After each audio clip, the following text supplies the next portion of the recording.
So for today's word of the day, I am choosing the word glamour. Now, in Charmed, Paige and other white lighters and demons and things have power of glamourine to change their appearance. We never use this as a power play in the comics, and then or they produce an otherwise illusionary kind of mask.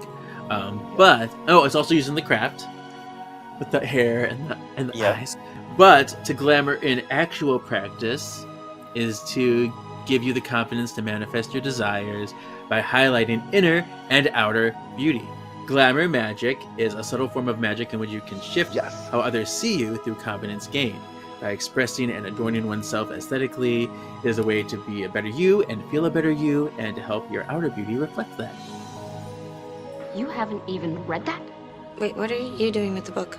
So he has the confidence to finish the story. Hear now the words of the witches. Can you hear the words of the witches? Yeah, the words of the witches. Welcome to Words of the Witches, the Charmed podcast that will guide you through the lesser-known published lore of the Charmed universe. In this night and in this hour, we call upon our fanboy power, bringing education and stupefaction to all of you. Together, we will use our knowledge and reverence abundantly, but also find ourselves sassy and delightful. Which is why we will truly be charmed. All right, so welcome to Words of the Witches, episode 111. I'm Kevin, your resident Charmed resource. And I'm Sean, and I just love the supernatural. And we have a guest with us, Michael Herkes, also known as the Glam Witch.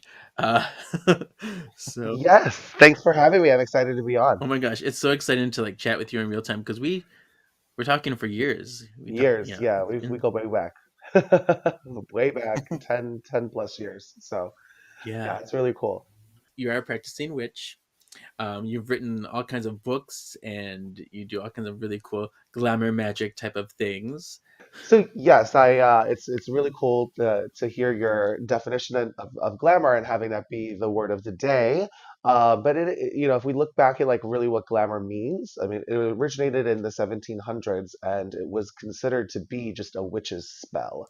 So just magic in general at one point was considered to be glamour. It was an act of enchantment, and it wasn't until I'd say the late 1930s that the word glamour started to get kind of linked to Hollywood culture and more beauty and more confidence. So that's why in modern witchcraft, the idea of glamour magic is kind of, again, focusing on that inner and outer projection of an illusion, not necessarily an illusion that we kind of get from television that is kind of like a camouflage of deceit or shape-shifting or something along those lines. But it's more using your appearance to reference something that's known, thinking like cosplay, Halloween, things like that. It's very dependent upon your audience. Your audience has to know what visually you're trying to create in order for it to kind of land correctly. But also interestingly enough, which is fun from a word perspective, the word glamour came from the word grammar. And grammar was kind of used as just kind of a reference to anything that was written at the time, because a lot of times the books and things in the 1700s that were being written were based off of magic studies or astrology or things like that. So that's why it was kind of, the names were connected. Also, it comes from grimoire, which was we hear that in charms sometimes too, which is a book of spells or another version of a book of shadows. So it's just kind of cool that those words are all kind of intertwined historically. That is neat. Thank you. Of course. I mean, it's why you're here. So what is your relationship to Charmed? Charmed. How did you discover the show? Yeah, so at this point, for anyone that's not familiar with me, again, my name is Michael Herkes and the Glam Witch. I am an author of multiple books. I want to say 8 books at this point on modern witchcraft, and have been practicing for over 20 years. So I've said before, a lot of the history of me and my personal witchcraft came from the glamorization of witches in Hollywood in the 90s. So the craft, practical magic, Charmed, of course, was a big fan of Buffy. And at that point, you kept on hearing in Buffy and Charmed Wicca and witchcraft, and they're used synonymously. And so then you're at the local bookstore and you see teen witchcraft and teen Wicca, and so Charmed was kind of really like the gateway to, it's one of the gateways to me getting into this spiritual practice on what real witchcraft is in the world. Um, and yeah, I was just a big charm fanatic back in the day. The show holds a very special place in my heart, and it's always fun in the mornings, even catching it on like cable, like the syndication of the shows being like replayed and stuff. So trying to catch that in the morning every now and then and have that on in the background. So we are going to get into section 3 of this book we're covering, but before that, I wanted to, because I uploaded last week. I uploaded the charmed candle workings. There was a list of charmed candle workings from the show, and and I have to, come clean because I didn't. Well, I said I didn't really look at it. I'm just like I'm not gonna go over this. It's cool. I'm not gonna go, just make sure these are all correct. Well, I should have done that because I posted it and people were finding all these errors that I didn't even look at because I didn't look at it hard enough. What kind of errors? What? Oh no! I'm like, Who I should are be. you? I know. I mean, because normally I'm like really into the details. But I'm just like, I was lazy. I was lazy that week. I'm like, this is cool. Let's move on. But there are things. So I want to shout out some really great Eagle Eyes who commented on this post. We mentioned the 9 candles to get the power of 3. That one I brought up right away. But the Orange Double A, Aaron, who helped with our Charmed musical, he said, "Isn't Jeremy a warlock and not a demon?" I'm like, correct. She says demon in here, and he was not a demon. He was a warlock. So that's one. Also, the spell for "They're everywhere to hear secret thoughts," it says 2 black candles. There were actually blue candles. And it says so right in the Book of Shadows page, light a blue candle. And they were blue on the show, so I don't know where they got black from. And that was the J3 Lion as one that called that one out. So a great catch for that. Cool. And now we have our P is for poll results. Do you remember what our poll was, Sean?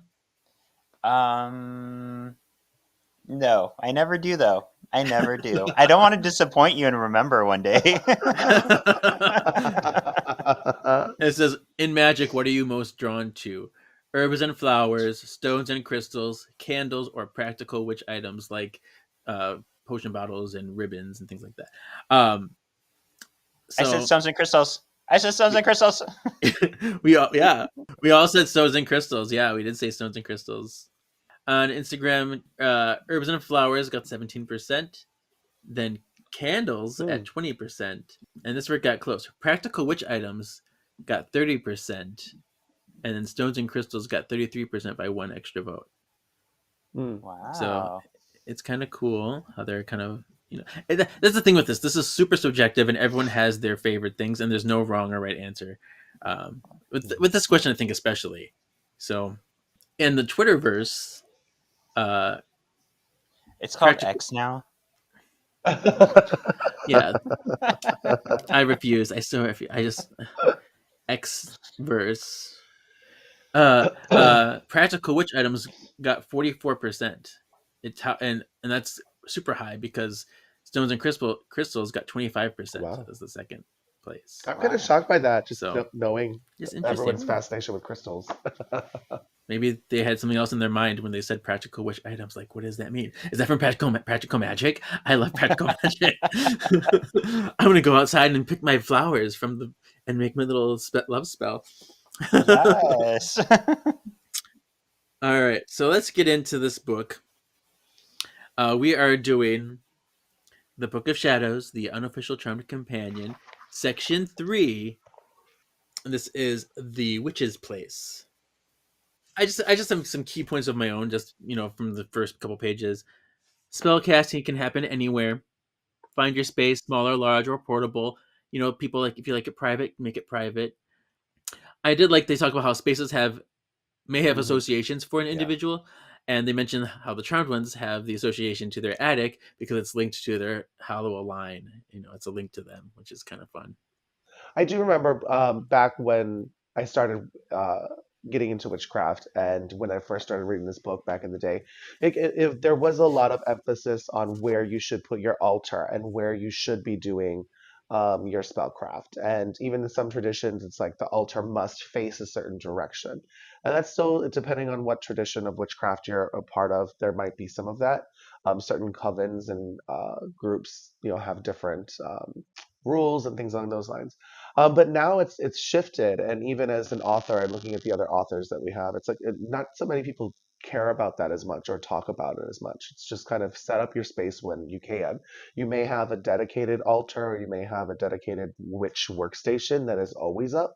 Or you maybe, break it down and create one for every other like need that you do, whether you're doing ritual work for the full moon or you're doing spells.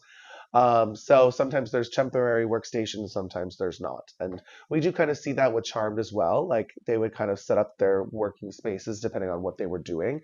But the attic was always kind of their little witch. Hang out. I was going to ask you, because you did, like me, have this book back in the day when it first came out. What are your memories of this book?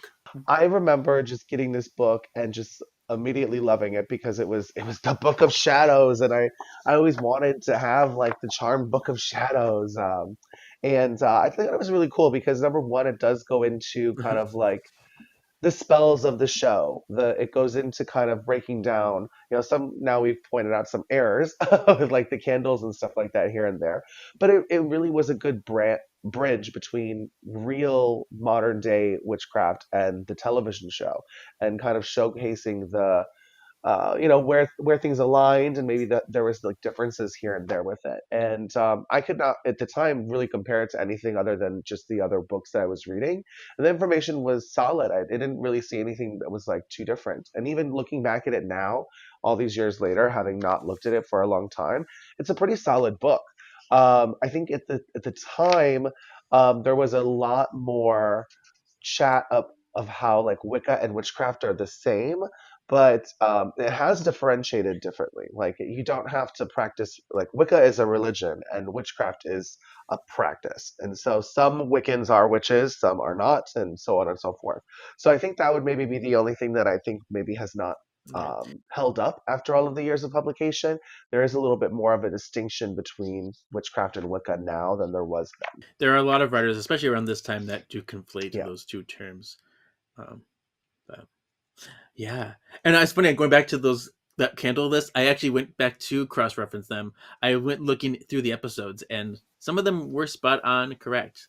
Those Charmed episodes. So, and I like that they talked about you can go to an outdoor location too, based on the purpose of the spells you need to cast. Like when they go to the equinox. Yeah, I mean there are even groups in different scenarios where I will do a working outside, but I have my personal space within my own home as well. So it's very accurate in the idea that magic can happen anywhere, your spells can be anywhere. Even us talking about this section, which is the place of work and the different tools that we have, you don't necessarily have to have anything. I think it especially back 20 years ago, there was a lot of an emphasis on the different tools of witchcraft and the different items that you would have to have. And now it's, again, not as much because people we've started to realize that the tools are just the instrument. They're a conductor you are the conductor of the energy and all of it. You are what you need. There are going to be some tools, of course, that you definitely do need in order to do things. But at the end of the day, it's your intent, it's your focus. Having 700 candles in every statue and a cauldron and the bowl, all of it, you don't necessarily have to have it. But I do remember being a young teen witch, and it was just like, I still remember my aunt was joking about it recently. She was like, do you guys remember when Michael was like 12 years old and he was asking for like a knife and a cauldron for Christmas? And we were like, okay, but we didn't really think like, oh, maybe this isn't good to be doing. But yeah, I was definitely like, I fell into that. Oh, I have to have it all. I have to have all the things. And seeing all of the cool things that were on Charmed. I remember there was a specific athame that was used as a prop in both Charmed and Buffy, and it was my first athame. Like I had found it at like, I want to say like the Spencers in the mall at some point, and but it was like, yeah, I would see all the tools and the different items from the shows, and I had to have it because it was there. But also, I think too, back from this show, looking back at it, I came from a suburban area outside of Chicago. I was the only witch that I knew. I was a very solitary practitioner. And so, aside from the books that I was reading, the only visual component to witchcraft that I had was television. It was these shows. So that definitely was maybe one of the reasons why the ideas of some of these articles or these instruments or these tools were just so appealing at the time. You mentioned Athame, and that Yes. brings us to another canonical error I had in Oh, this book. Oh let's go over no. it. It's probably more of a typo than a canonical error, but it's still funny because they talk about how in the Tools of Magic they talk about how Andy explains anathema. like anathema is a Oh. completely different word for something you denounce or whatever or vehemently dislike. That's anathema, not this. So I'm like, typo. Yeah, I did probably. not even notice that. Yeah. But people do pronounce it differently. I mean, there's athame, athame. I've heard so many different variations of it over the years. So, potato, potato, Potato. A theme So sounds so cute. I want to call it a theme. athame. Athame. A theme. Make that the character in your next novel. Athame. A theme. Okay. So Yes. then they get into the major tools, and they didn't list a lot of them. Um, it's nice to know the difference between an athame and a bowline. That's something else that doesn't necessarily, I've never see the concept of avoiding anymore. Like it kind of stopped, I would say like I don't know, around 2007. Like no one talks about it. And the other thing is it's like I know, for a lot of people like Athames and real witchcraft, in the show it was always like the dagger that the warlocks would like stab someone with, and it was like their instrument to cause Right. pain and suffering. But an athame is just a double-edged magnetized blade that's helped to cast circles and direct energy points and focuses. Yeah, and a boiling was more of a knife that was used to actually cut items and cut herbs or things like that. But so many people I know, even myself included, a long time ago I would never do it, but it evolved in my practice that if I need to carve something into a candle, I'm going to use it with the athame like that I have. So I think people now they've combined the two. And I know wands were really big at one point too in witchcraft, but that there are the witches that really prefer the wands, and there are the witches that prefer the athames. But I don't really know anyone that kind of has both anymore. I did Uh, want to ask you a question because they said about like a cauldron holds ingredients and everything. It's not for boiling or cooking. It's mostly just as a vessel. But they talk about how in the first episode when they do the spell on Jeremy with the puppet and the rose. I have one of those, and it's like a copper pot. Is that considered a cauldron? Yeah, it could be. So as long as it has like three legs, that's kind of the Okay. traditional aspect of it. If it Okay. has three legs, that can be Yeah, I was considered just a like, cauldron. oh. Some say it has to be iron. Um, I consider it a cauldron. So, but I do remember that like a lot of times the ones on Charmed, it was more of like, yeah, it was a kind of copper pot or anything that's like a or something like that. But I look at it this way: it's any kind of a like fireproof bowl or vessel that can hold spell ingredients. That would kind of be considered. I would consider it a cauldron. Sean, is there anything about these tools that Mhm. you found interesting or you wanted to mention? well, I had never heard of a bowline before, so that was new for me. Um, I enjoyed learning more about brooms. I liked the idea that it talked about how, I mean, I knew witches weren't flying around on brooms back in the day, but I liked the idea that maybe they were used as like an astral projection tool. So that was really interesting to me. I also I find this kind of funny that like witchcraft has gotten so big now that even like Disney has a licensed like Hocus Pocus spell book. Or they were selling like three-legged porcelain cauldrons of Hocus Pocus like in the park. Like it's that normalized now. So it's been said before that kind of one of the ideas of this idea behind witches riding brooms was back in the day. There's this concoction that's considered a witch's flying ointment, and it's basically this combination of different poisonous or hallucinogenic type of herbs are all kind of mixed together. And they've said before that like women would like kind of use a broomstick kind of as like a sex toy and used that ointment as like a lubrication, and that was the idea of like witches were women flying on brooms. Like that's kind of one of the thoughts on why that idea of why witches Yes, we've ride talked brooms about that came quite a bit on this into. show. Yeah. It's so Yeah. it's All right. yeah, Well, we're well versed on yeah, but that Charmed lore. did never do that. On that note, let's go to the working element, the first working element they had. The broom has a longer historical link to spellcasting than most other ritual tools, including a belief that it was once used for real physical travel. Modern times have suggested that this travel might refer to astral travel or an out of body experience.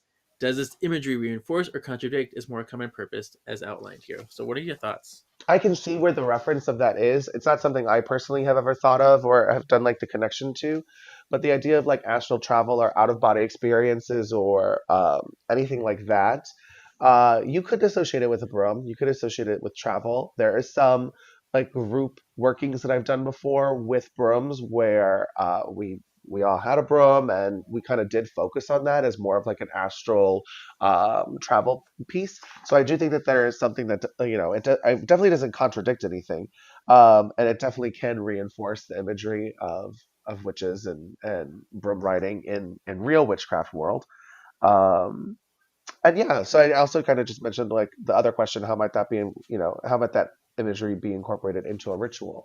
So it could be kind of that. Like I would kind of suggest anyone that wanted to do that, you could take a broom of any type. You could kind of relax, get into like a meditative state, hold on to your broom. A lot of times, maybe if you're just kind of sitting down and you're holding it, and you can kind of put the handle to your head as you hold on to it, and just kind of drift off into a meditative state and remain kind of cognizant as to the different thoughts or images that are coming into your head. And that's one way you can kind of, astrally ride a broom in a ritual format.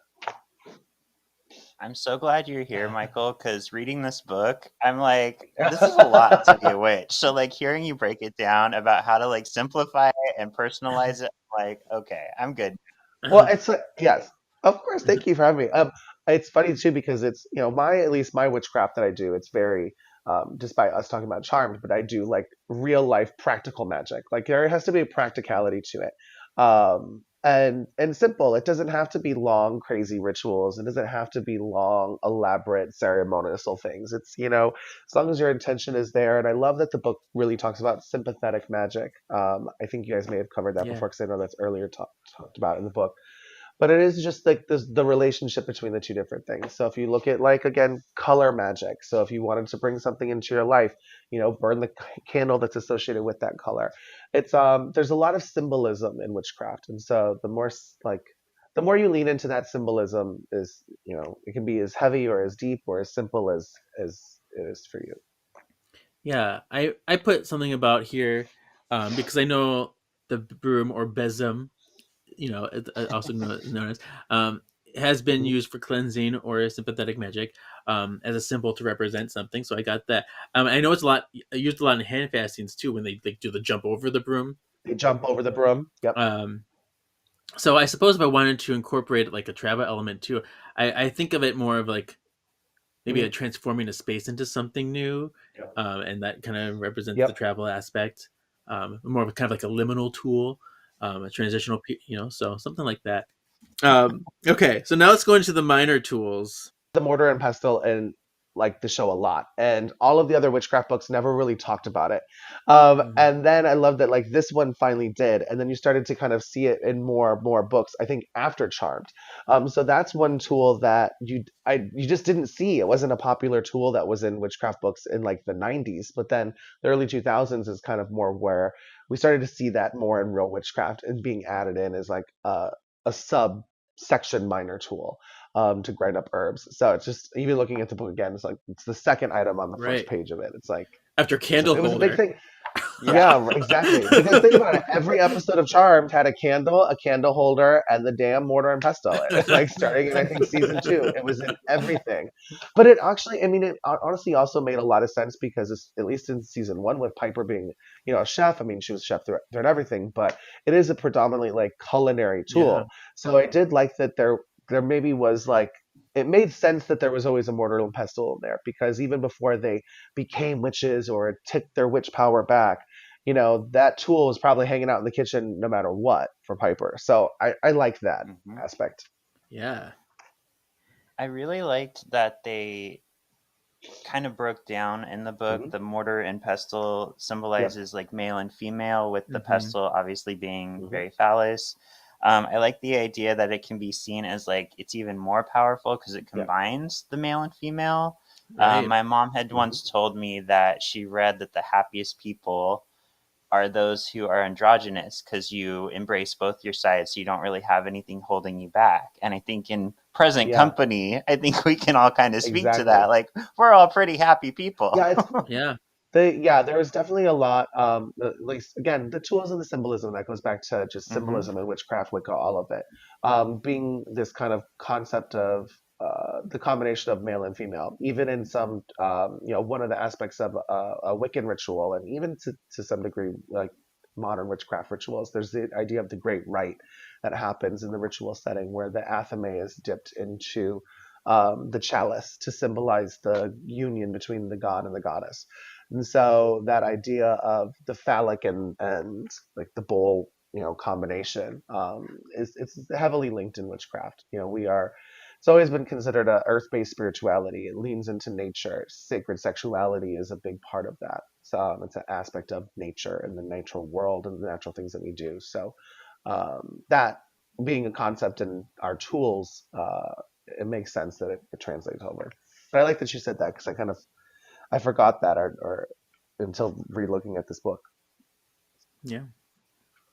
Um, Yep. the bell they talk about too, how that is using sounds to kind of like to pass thoughts to a higher authority or awareness, and they talk about how that's originated from.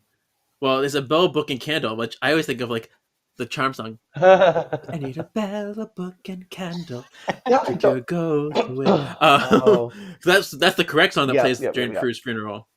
Not if you watch the DVDs, not the streaming. The I know the music in it's like that was like one of the coolest things back in the day. I got all my songs from Charmed, and now it's like all these like streaming Generic. ones. It's Yeah. like no, the music rights. But anyways, bells. I don't actually really remember or can't pinpoint a moment where on Charmed they used a bell. But bells are big in witchcraft. I think too. I don't necessarily see them as much anymore, but I do love the concept, and a lot of modern witches will incorporate like the sound bowls um, Oh to yeah. create sound and sound waves. I mean, that can be very therapeutic and lovely to kind of help get you into that mindset for ritual. So I do like that component. I like that the bells are here. And Bell Book and Candle is an amazing movie too, by the way, which is really cool. If you There haven't you seen that, go. highly recommend. And they talked about how bells originated in like Christian exorcism magic, which is Hmm. so it goes back to what we were talking about before about how a lot of Catholicism is based in magical practices. Um, Yep. so it's crazy It's that all there's still intertwined. so it's crazy that there's still so much upheaval about magic is evil. I'm like it's all over the Bible, like so, It is. The Bible is the oldest spell book yeah, that we have. It yeah, just is. At the end of the day.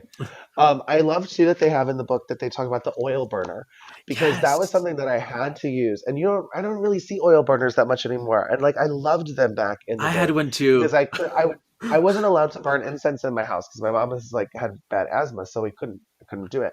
But I could use an oil burner, and it was always kind of like my substitution. And I loved that this book actually talked about oil burners.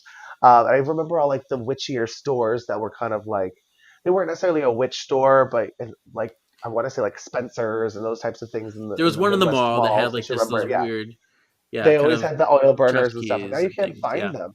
And and I love, and even the photo that we have in this book, it was like the stands that like these oil burners had also translated yeah. into like really great stands for crystal balls. And you can't find like good crystal ball Mhm. stands anymore. There used to be so many of them, and it's just sad because like why don't Mhm. we have that anymore? Why did those stop being made? The crystal industry is like booming right now. Can we get some cool crystal Right. ball stands again, please? Someone listening to Oh this? my gosh. So then you mentioned crystal balls. We're just like the king of segues over here. Yes. We're moving on to um, the divinatory tools. Um, Yes.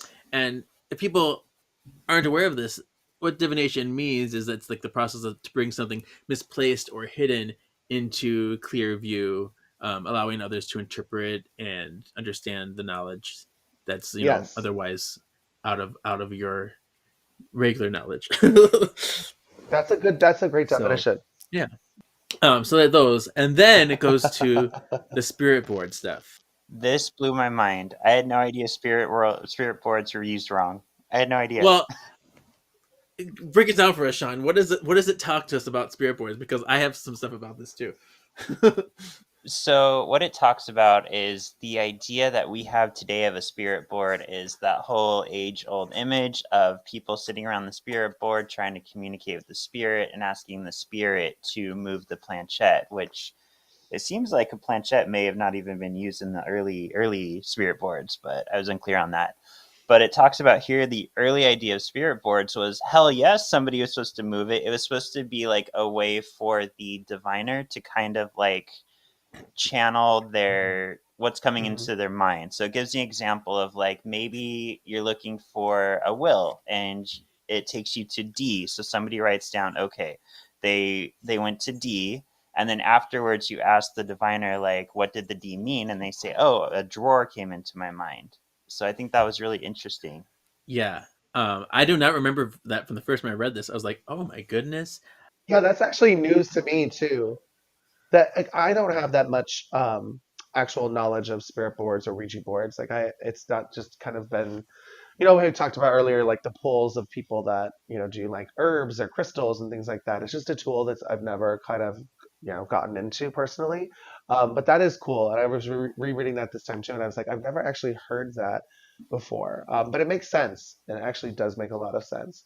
And it is also kind of one of these ideas where like television and the media kind of really in a lot of ways recreate like a story or an idea of how something is used. Um, so yeah. Yeah, I found that very fascinating. But then I was thinking about, because I have Raymond Uh-oh. Buckland's book of spirit communications, and Raymond Buckland, he has his own kind of problem, but uh, Yes. but Uh-huh. his ideas about spirit boards completely contradict that. He fully believes in the spirits coming in and moving things and things. So I'm like, can it be both? Can it Yeah, can both of those? I mean, there's room for that.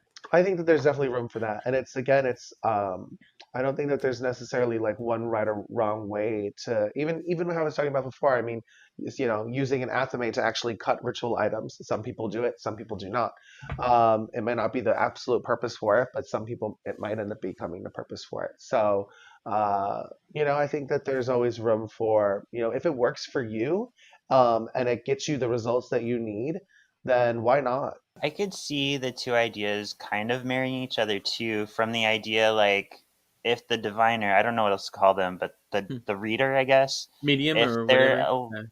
yeah, if they're allowing the spirit to inhabit their body and in turn move the planchette, I could see that as being kind of a marrying of the ideas. Right. And then it goes into another working element about automatic writing, which is, kind of like what, the talking boards or spirit boards with the pencil and things like that. So, what does it say? What does the working element say? It says the pointer or modern Ouija board is usually called the planchette, but planchettes had other earlier uses of their own. The hole through which we now read letters and numbers was once designed to hold a pencil, charcoal, or a piece of chalk. The medium held the planchette and used it to write and draw across a large piece of paper or tabletop.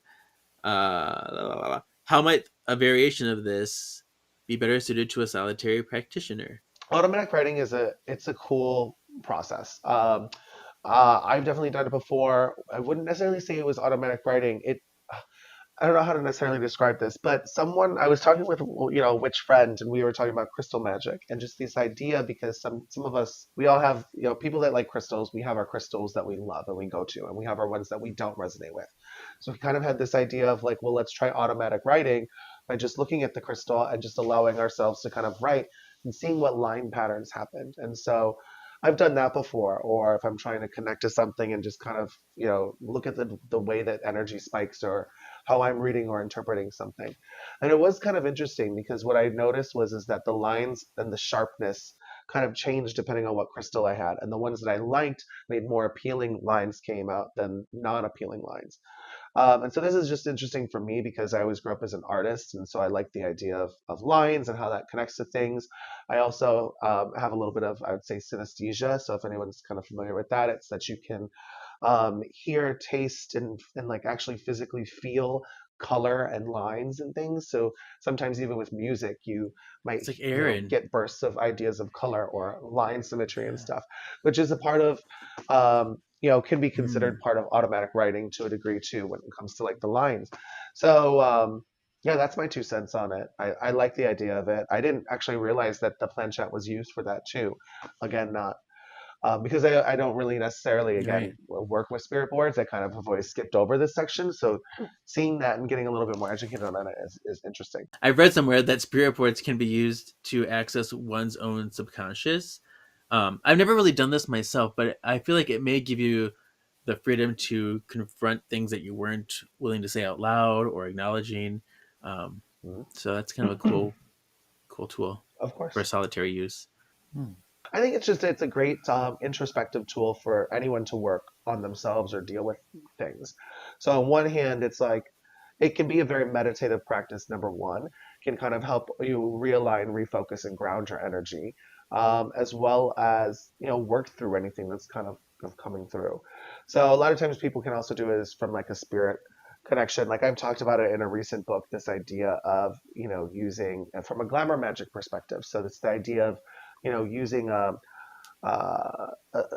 fashion influencer, somebody that you kind of want to take ideas or advice from and communicate to them. You might have a picture of them, and you might have two like candles or some smoke, and then just kind of stare into the smoke in front of their photo, and just kind of let your hand move and do shapes or designs or start writing down things that just kind of pop into your head where you're trying to have this moment. So yeah, automatic writing is it's just a cool tool in general. I like it for, from a magical standpoint that we talked about, but I think from a practical point too, it can just really help get your mind in the right track, or not necessarily on the right track or get your mind on the right track, but just kind of help you realign and refocus and work on yourself. Let's move on to dressing for the occasion. Or not. This is undressing. Yep. Yes. Ooh. So they talk about how black is common for witches as it signifies the shared goal of knowledge and empowerment without any inkling of rank. Which I get that, but it's like we're in a time where we want the individuality. So where'd that come from? I know. That's okay. I've never heard that, but so that's a cool interpretation. That's what it's saying here. And here we are wearing black right now. Yep. We are. And then they talk about sky clad in the nude. I have some sky clad witchy pictures of my own. Clad only by the sky. I know. Same. But yeah, Skyclad was a big thing, and I liked that Charmed kind of talked about it in that one episode because it was very popular. Hearing about it, reading about it, back in the day. I don't, it's another term that I just don't necessarily hear about as much in modern witchcraft anymore. There was also the idea that, for rituals and stuff like that, to have a ritual robe, or that there were certain items that you would wear for ritual practices. And I guess that's something that's kind of, diminished over the years. I think it kind of holds more true to witches that are in covens or groups that have specific rules that are kind of designed for what works for them. But from a solitary practice, I mean, just kind of wear what you want. Yeah. And then it is a big part of glamour magic, though. I mean, the idea of dressing to get what you want. So again, we had talked about before, the idea of using like colors with candle workings or crystals and things like that. You want to bring love into your life. Well, the colors that are associated with love would be red and pink usually. So, from a glamour or dressing component, if you were doing like a love spell to say, you might want to dress in that same color in the process of doing that spell. It's like the more you kind of layer onto the symbolism of everything you're doing, that kind of has that magic, that intention is there. You're putting that out into the world. So that, just dress it's number one, it allows for creative self-expression. But again, the more symbolism that you can add to it, that just increases, whatever your magical amplification is. Did mention the conical hat here. A little anecdote about it. Oh, they don't call it the conical hat. The pointed hat, most often associated with witches' ritual clothing, was actually an invention of the Christian church, which hoped that placing a steeple-crowned hat on a heretic or a witch would attract God's notice and bring redemption for their souls. I had never heard that before. Yeah. Yeah. So the thing, There's actually a crazy history from what I read. one of the things that I remember hearing is that the witch's hat, because it's a circle and then there's this point. So in a lot of so there's this idea that's called raising power in a traditional witchcraft setting. So when you're doing a spell, right after you do it, there's an act of chanting, or you can drum or dance or any of those types of things that kind of pushes that energy up. And so you do it in that moment for it to spiral within that circle, which is an energetic boundary that's kind of used as a capsule to hold and maintain the energy of a spell. Um, and so the cone of power is basically, it's allowing you to kind of, like a bow and arrow, like use it as a slingshot to kind of push it off into the world, so or the universe. And so the idea of the conical hat, it's a circle and it's this cone of power that's going up. So that's one interpretation that I remember hearing, and that's always kind of stuck in my head is to the symbolism of why that's important to witches. Cool. There's this thing about the sacred woods, and it has like this whole poem. I don't know if I want to read the poem. Did this speak to you in any way? For me, not necessarily.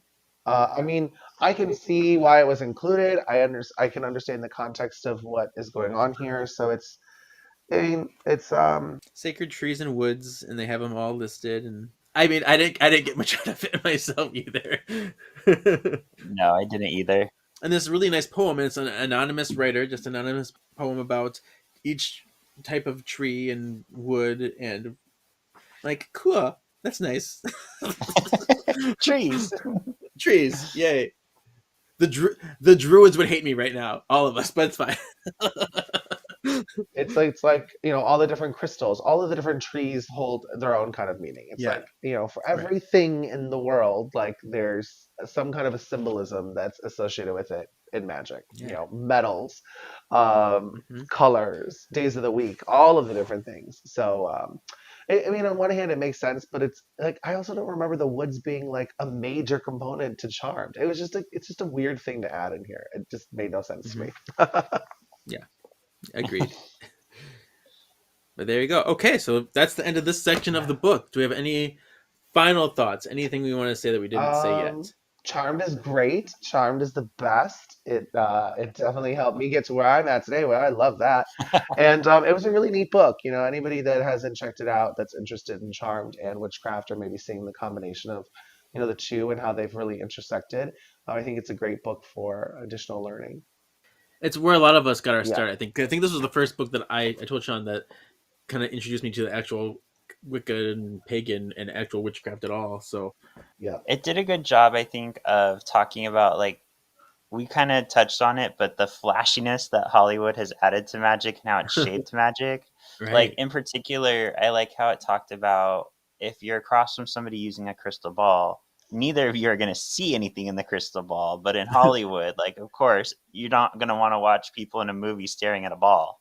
So they're going to put something in it. They're going to have Antium or the Wicked Witch inside the ball. And you're actually seeing it. So Antium! I don't know. It is funny because that is Hollywood. I mean, that's it. If you really want to like watch real witches do something, you're gonna be bored. Like it's not. There's not really a lot of special effects or anything that's kind of going on. It's more in your head and you're chanting and doing all of that. I think I don't know of the three major witchcraft Hollywood scenarios from the early '90s. So we think craft, practical magic, and charmed. Practical Magic was probably the most realistic of them, minus like the ghost and stuff. That was a little bit more of a realistic idea of kind of what witches do. I also think from a modern perspective, if anyone's seen The Love Witch, that's a really good one that is very, very much the like real Yes. witchcraft. It's just you have a serial killer. My thing is just reading this book, it tells me that nearly everything is a phallic symbol. I didn't realize how many things. It's like we have athames, wands, brooms, mortars, and like if it's stick like, it's a penis. It's pretty much so that's what that Yeah. is. I'm like, that's what I learned in witchcraft now. I mean, but then we talked about it. I think, nature and sex and everything, that's very much a part of our witch practices. So Yeah, I think, but it's again symbolism as well too, right? So like right. anything, especially witchcraft, anything can have symbolism. So it's Yeah. what you kind of interpret and see. But I think that was too. I mean, witchcraft is very much feminine. It's very feminine based. So a lot of times, I think certain authors, especially back in the day, they'd find a way to kind of balance it out by really trying to make something masculine or throw that in certain ways. So I guess that so makes yes, sense. there's Yeah. phallic items, but Yeah. does it always represent a penis? Not really. Like if Right. you wanted to, sure, go for it. Right.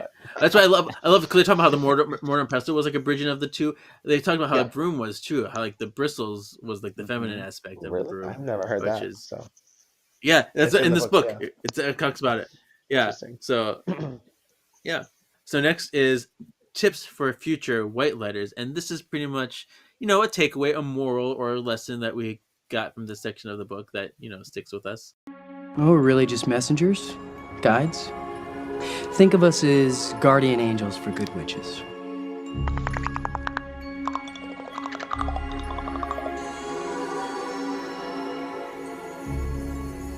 Tips for future white lighters. I was out being a force of good in the universe. I would say don't trust the flashy. Like just because it looks all flashy on TV, like find your own practice. Like, like Michael was saying, it doesn't have to be all these ceremonies and all these like buying of all these things. Like find your own practice, find what works for you. Have a guide. Like I was told by my guide once that my power's in my hands, so I really need to look more into tarot, which is why I've been studying that. So just, find your way. Oh my gosh, that's pretty much mine was too. But I'm gonna say what I wrote. So it says, you can't take one person's perceptions at face value. Pursue accounts of experience from multiple sources, and then decide what you believe. Learn what makes sense for you individually, and be the best you. So it's exactly what you said. Basically, I would say what I would counter with that is, of course, find what works for you. At the same time, though, too, like the one counter to that is because I kind of see sometimes, especially like with TikTok culture and like some of the modern or witch talk culture, all of that. It's just this idea that's, oh, my intuition told me to use this, but like the one component I would say is like make sure you research and you know what's going on. So one analogy I've used in like books before with trying to, when it comes to tools and ingredients and things like that. You look at spellcraft, like baking a cake. Yes, you could potentially, substitute, salt for sugar because they look the same, right? But they taste very, very differently. So the cake is going to be way different if you use all salt instead of sugar.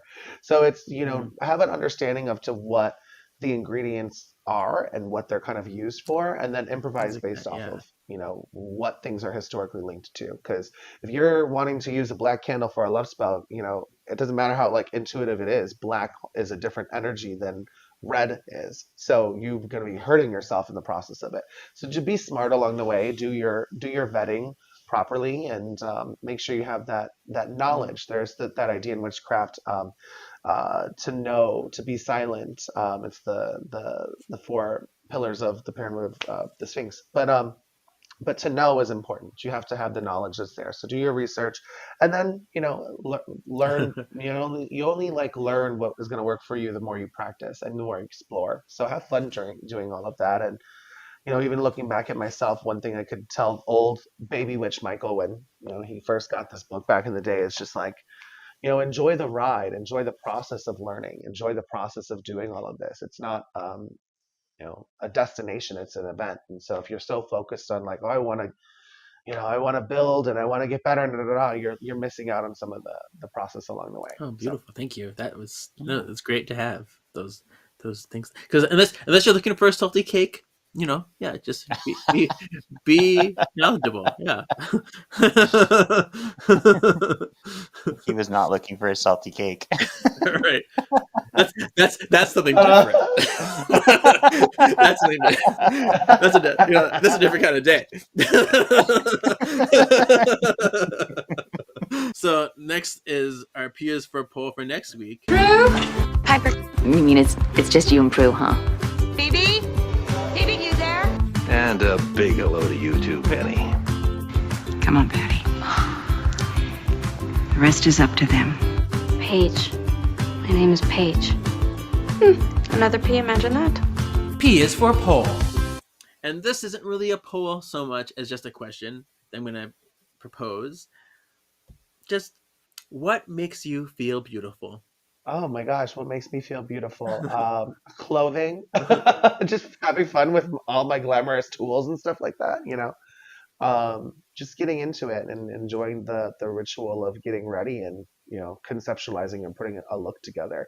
That always kind of makes me feel Nice. And you have some great looks. Go to his Thank you. Instagram, which we'll get to in a Yes, moment, and you can maybe see all not the today. beautiful.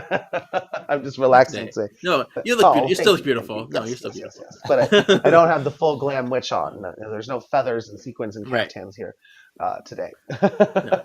They're all behind me, behind the shirt.